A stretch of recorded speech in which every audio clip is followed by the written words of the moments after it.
મહેસાણાના વિસનગરમાં સગીરા પર થયેલા સામૂહિક દુષ્કર્મની ઘટના પછી ભારે રોષ જોવા મળી રહ્યો છે। આ મામલે સ્થાનિકોએ મૌન રેલી યોજી હતી, જે રેલીમાં મોટી સંખ્યામાં નાગરિકો, યુવાનો અને મહિલાઓ જોડાઈ હતી। તમામની એક જ માંગ હતી, દોષિતોને ફાંસી આપો। વિશળદેવની પ્રતિમાથી શરૂ થઈને તાલુકા સેવા સદન કચેરી સુધી રેલી યોજાઈ હતી।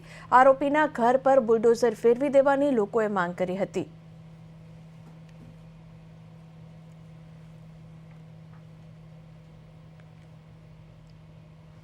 વિસનગર શહેરમાં થોડા દિવસો પહેલા સામૂહિક દુષ્કર્મની ઘટના સામે આવી હતી। આ દુષ્કર્મની ઘટનાથી સમગ્ર જિલ્લો તેમજ વિસનગર શહેરને હચમચાવી દીધું હતું। આ જે આરોપીઓ છે ત્યારે હાલ તો પોલીસ પકડમાં છે, પરંતુ જે દુષ્કર્મના આરોપીઓને છે જે ફાંસીની સજા તેમજ કડક સજા આપવા માટે અત્યારે હાલ વિસનગર શહેરમાં રેલી નીકળી છે। હું આપને દ્રશ્યો બતાવવા પ્રયત્ન કરીશ। અહીંયા મોટી સંખ્યામાં પોલીસ બંદોબસ્ત સાથે રેલી નીકળી છે। બહેનો હાથમાં બેનર સાથે રેલીમાં જોડાયા છે। બહેનો મોટી સંખ્યામાં જોડાઈ છે, તેમજ મહિલાઓ, વડીલો, યુવાનો, મિત્રો સહિતના મોટી સંખ્યામાં અત્યારે હાલ બહેનો જોડાઈ છે। હાથમાં બેનર સાથે જે બળાત્કારીઓ છે, બળાત્કારીઓને ફાંસીની સજા આપવામાં આવે તેવી માંગ સાથે અત્યારે હાલ વિસનગર શહેરમાં મૌન રેલી નીકળી છે।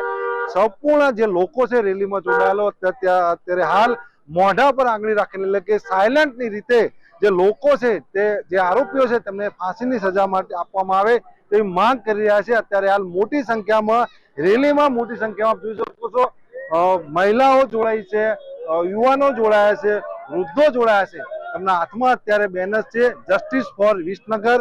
જે બળાત્કારીઓ છે તેમને ફાંસીની સજામાં આપવામાં આવે અને કાયદાકીય જે સજા છે, જે દાખલારૂપ સજા કહી શકાય તેવી સજા આપવામાં આવે તેના માટે અત્યારે હાલ તો રેલી નીકળી છે। આ રેલીમાં મોટી સંખ્યામાં વિસનગરના નાગરિકો જોડાયા છે।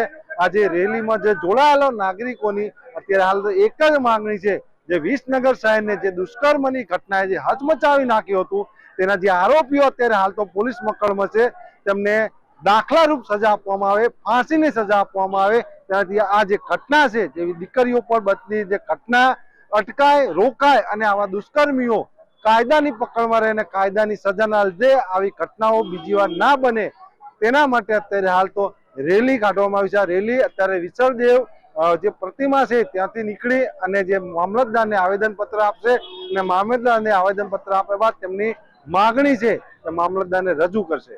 નિસર્ગ પટેલ, પ્રોડ્યુસ 24 ગુજરાતી, વિસનગર, મહેસાણા।